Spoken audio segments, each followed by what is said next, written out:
최근 국내 중소기업들은 창업 세대의 고령화로 다음 세대의 가업을 승계해야 하는 중요 전환기에 직면해 있습니다.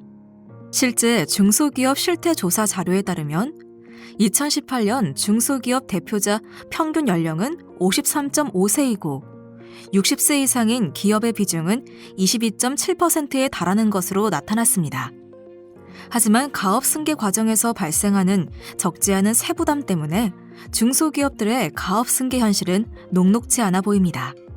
이에 따라 본 보고서에서는 일부 중소기업들이 가업 승계 과정에서의 세부담으로 인해 아예 회사를 접거나 외부에 매각하는 상황이 벌어지고 있다는 점을 주목하고 있습니다.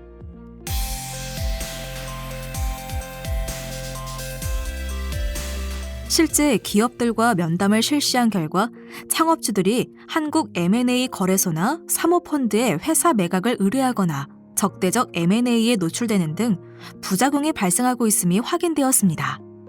정부도 손을 놓고 있는 것은 아닌데요. 1997년부터 중소기업의 가업 승계 촉진을 위한 공제 제도를 도입해 운영하고 있습니다.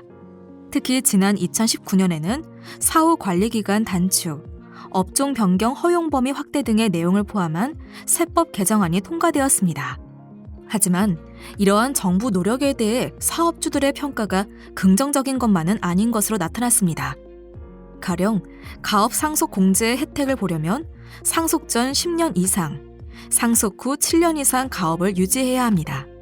그렇지 않으면 아예 공제 대상이 되지 않거나 면제받은 세금을 다시 납부해야 한다는 것입니다. 하지만 국내 중소기업의 생존기간 분포를 보면 10년 미만이 48%에 달하는 것으로 나타났습니다. 결국 개정된 세법을 적용하는 경우에도 가업 상속 공제의 혜택을 볼 수 있는 중소기업은 별로 없다는 이야기가 될 수 있습니다. 이와 관련해 현행 가업 승계 지원 제도는 해외 주요 국가들의 추세에 비춰 개선할 부분이 있다고 보여지는데요. 우리나라에서 가업 상속 공제 제도를 이용하고 있는 업체 수는 연간 84개사 정도에 불과한데, 이는 비슷한 방식으로 상속 공제를 허용하고 있는 독일의 사례에 비춰봤을 때 현저히 낮은 수준으로 볼 수 있습니다. 국내에서 가업 상속 공제 제도 이용 건수가 낮은 주된 이유가 이용을 위한 요건의 엄격성에 있으며, 이는 가업 승계 촉진을 위해 지원 제도의 요건을 대폭 완화해 운영하고 있거나 아예 상속 세제를 폐지하고 있는 해외 국가들의 추세와는 상반된 모습입니다.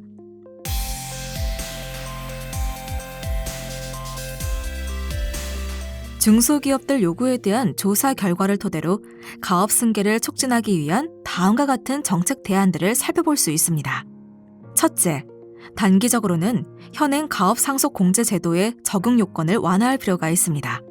중소기업들이 가업 상속 공제 제도의 이용을 꺼리게 되는 주된 요인인 사전 이용 요건과 사후 유지 관리 요건 중 일부의 개선이 필요한데요.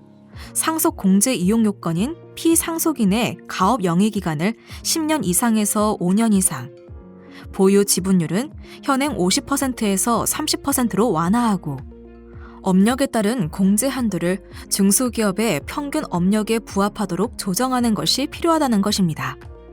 또한 사후 유지 관리 요건 중 자산 유지 요건은 완화하고 업무 유지 요건은 삭제하는 것이 필요합니다. 4차 산업혁명 시대의 지금의 사후 유지 요건은 기업들의 경영 환경 변화에 대한 신축적인 대응을 곤란하게 만드는 부분이 있다는 것이 그 이유입니다. 일본과 같이 증여세와 관련해서 상속 전 가업 승계 주식에 대해 증여세 과세를 유예해 준 뒤 상속 시점에 상속세를 통해 정상 과세하는 제도를 도입하는 것이 필요합니다. 상속 전 가업 승계 주식에 대해 증여세를 일정 부분 과세하지 않거나 저율 과세하고, 이후 상속 발생 시점에 저율 과세된 증여 재산과 상속 재산을 통합해 상속세를 계산하되, 가업 상속 공제 적용 요건에 부합하는 기업에 대해서는 상속 공제를 적용해 준다면 중소기업들의 세부담을 완화해 줄 수 있을 것입니다.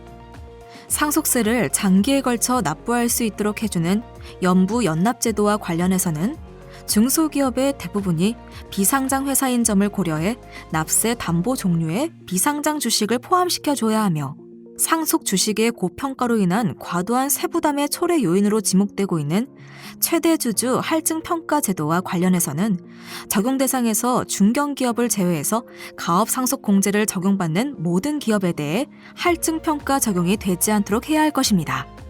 둘째, 가업 승계 준비 중소기업에 대한 정부 차원의 지원 프로그램 도입이 필요합니다.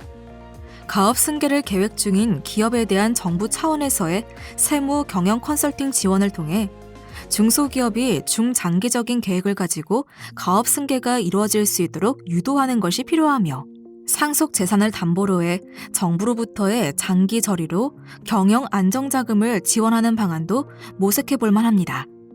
셋째, 중장기적으로는 자본이득세 도입이 필요합니다. 지금의 상속세는 기업 실체의 변동이 없음에도 단지 피상속인의 재산이 상속인에게 무상으로 이전되는 과정에서 발생하는 미실현 이득에 대한 과세라는 점에서 기업에 부담을 초래하게 된다면서 해외 국가들의 사례에 비춰봤을 때 장기적으로는 자본이득세로의 전환이 필요할 것입니다. 현행 상속증여세제가 가업승계 촉진 측면에서의 한계점에도 불구하고 상속증여세제의 개선에 대해서 단기적으로 사회적 합의 도출이 쉽지 않은 문제점이 존재하며, 단기적인 제도 개선과 더불어 중장기적으로는 해외 국가들의 사례에서와 같이 상속세제 전반에 대한 근본적인 재검토를 통해 실질적인 개선 방안을 도출하고 그에 대한 사회적 합의를 도출해내려는 정부와 기업, 시민사회의 노력이 지속적으로 경주되어야 할 것입니다.